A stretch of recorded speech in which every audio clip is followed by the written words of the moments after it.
Welcome back, runners. We need to talk about perception and reality, especially in terms of Marathon's player base, retention, season wipes, casual player progression, and PvP. Quick disclaimer then at this point, it is only fair to admit that I've got way more runs under my belt than the average casual player probably does, but I also definitely don't identify myself as a sweat. I mean, I've had maybe 3 purple shields in the whole time I've played. Most of the time my vault's only half full of just green and blue loot, maybe even the odd grey mod here and there. But I've found my way to play Marathon and I'm still really enjoying myself. So if you see yourself as a casual player and you're having a hard time enjoying Marathon at the minute, then I want to let you in on my secret to having a good time in Tau Ceti. So let's put this all in context then. We get a 3-month season, that's 12 weeks. And if you're a casual player, that means you might, optimistically, get about 4 hours of playtime a week. One run is going to be a maximum of 25 minutes. So let's say you get 2 runs an hour.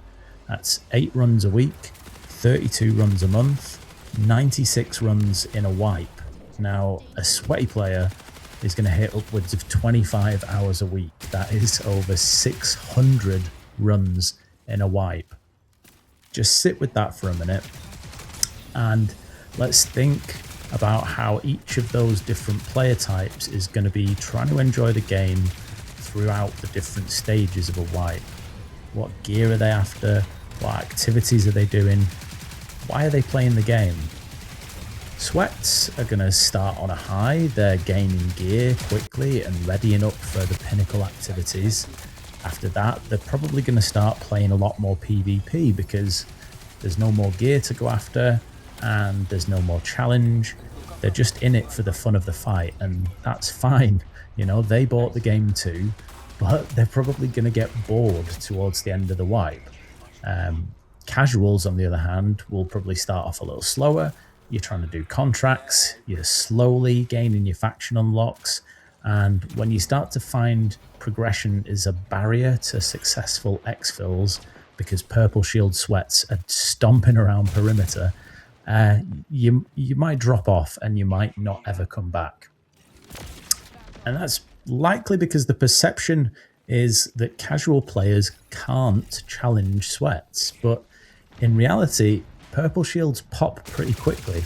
In fact, the difference between breaking a grey shield and a purple shield is only 60 HP. That's an average of 3 body shots difference if you're using any of the weapons from the free sponsor kits.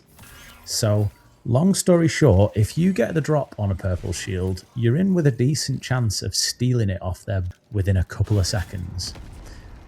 Now, with all that in mind, you might feel a little bit better already about running up against fully kitted squads. But I think there's a third type of player in this player base that we should spend a bit of time examining. The Jogger. This is the type of player that starts out pretty much the same as casuals do, but when it starts to get tough, they just brute force it. They won't always try to gain progression through contracts and events the same way that casuals might. They've learned that if they go looking for a fight, sometimes they'll come away with a cheeky purple or 2.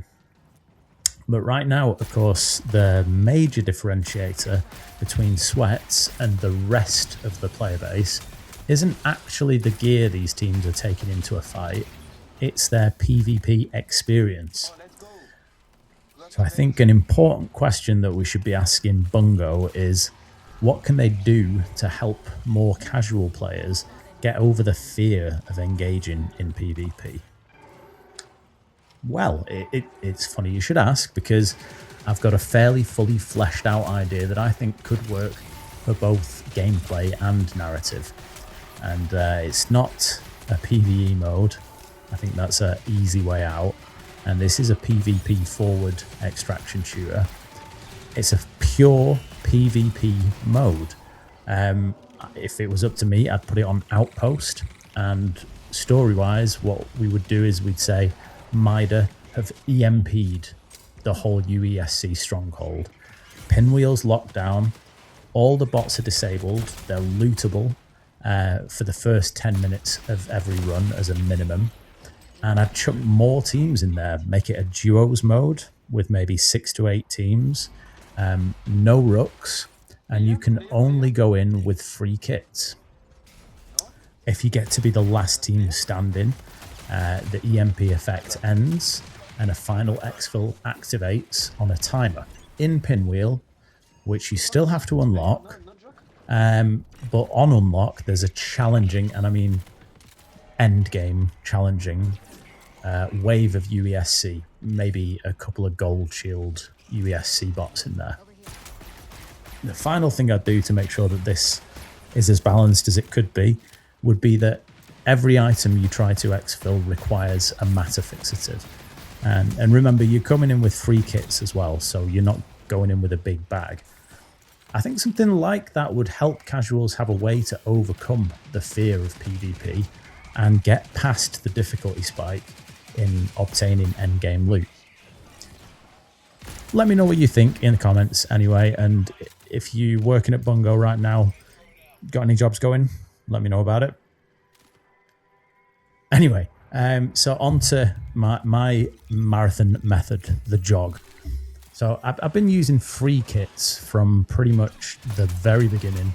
Sometimes I go in even just with no weapons or ammo or anything, just because I was so worried about losing gear, and I knew I could pick some up as I went along.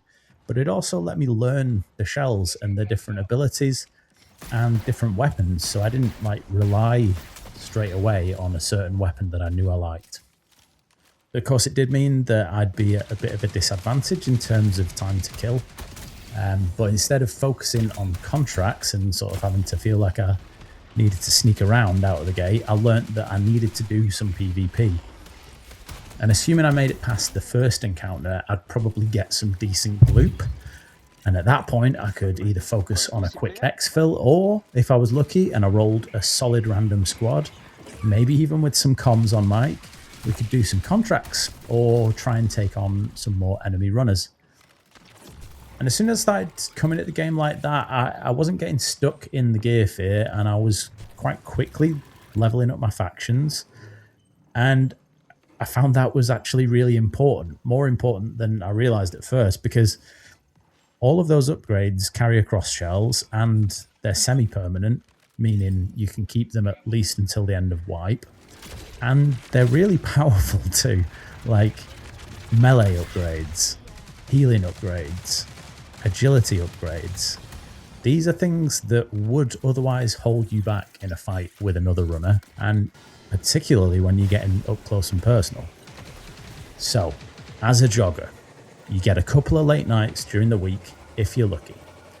You pick some decent gloop for the weekend and level up your factions by the middle of the wipe. Now, you can load up for the higher tier activities and try your luck. You might even have made a good couple of buddies that are up for trying cryo. And this bit is crucial though. On your first run, you are probably not going to extract. In fact, you're probably going to lose all of your good loot. You're probably going to empty your wallet, and probably you're going to empty your vault, especially if you fancy having 2 or 3 jogs through cryo. Just be okay with it. It's fine. You're learning. You're adapting. You're getting good. Now, I'm going to actually upload, not to rub it in or anything, but I did manage to get my first exfil successful from Cryo Archive this weekend. So I'm going to post just that gameplay video, no commentary or anything, in the playlist, and I'll link that up now at the end of this video so you can see how that plays out for us if you want. I think I've maybe had 6 tries at it, and this is the first time, all random fill squads, and this one's no different. But yeah, we actually managed to get level 3 security, get some decent loot, and get out of there. So that was a really big thing for me as a semi-casual marathon player. But if there was anything about this video that spiked your interest, whether that be the idea for a PvP mode on Outpost, or if you think that this helped you in some way figure out how you can enjoy this game without getting too frustrated, then let me know in the comments. And if you can subscribe to the channel, then I would appreciate that very much. Thank you, and I will see you next time.